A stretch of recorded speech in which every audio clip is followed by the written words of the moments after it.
মানুষের বিশ্বাস নিয়ে ছেলে খেলার রাইট কারণ নেই।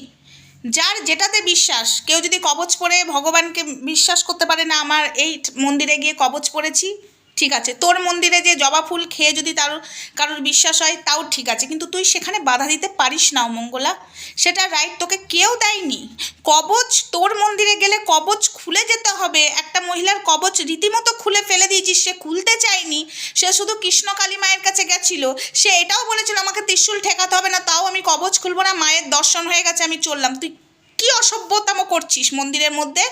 অসভ্যতামোর একটা লিমিট থাকে, ঠিক আছে। তুই ভাবিস না যে আমি এখন ভিডিও মানে সেইভাবে লাইভে আসছি না বলে যে তোকে ছুলবো না, তোকে আমি শর্ট ভিডিওর মাধ্যমেই ছুলবো, তোকে আমি শর্ট ভিডিওর মাধ্যমেই ছুলবো, 2 মিনিট করে তোকে শর্ট ভিডিওর মাধ্যমেই ছুলে যাব। হ্যাঁ, বড় ভিডিও করার আমার টাইম নেই এই মুহূর্তে, কারণ আমি যা ব্যস্ত আছি এই মুহূর্তে বড়টাই ভিডিও করে আমার এই 3টে চ্যানেল এবং ফেসবুক চালাবার মতো টাইম আমার নেই। এই শর্ট ভিডিওর মাধ্যমে এখন দুটো মানে 3টে চালাচ্ছি ঠিকই, এই শর্ট ভিডিও বড়টা মানে সোমা ওয়ার্ল্ডে বড় ভিডিও এবং ফেসবুকেও দিচ্ছি। তো যাই হোক, তুই ভাবিস না যে আমি তোকে ছেড়ে দেবো, ঠিক আছে। আমি কিন্তু একদম ফুল দমে নেমে যখন পড়বো না, নিতে পারবি না, কবচ খোলার রাইট তোকে কেউ দেয়নি।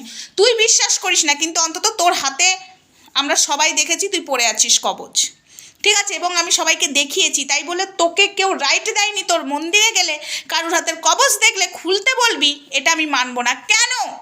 যার যার কাছে তার তার বিশ্বাস। কবচ পরেও যদি সে ভাবে যে ওই মন্দিরে গিয়ে আমার কবচ পরে ভালো হয়েছে, তোর কাছে এসে জবা ফুল খেয়ে ভালো হয়েছে, বা কৃষ্ণকালী মাকে দর্শন করেই আমার ভালো হয়ে গেছে, তার মনের বিশ্বাস ভাঙার অধিকার কারণ নেই।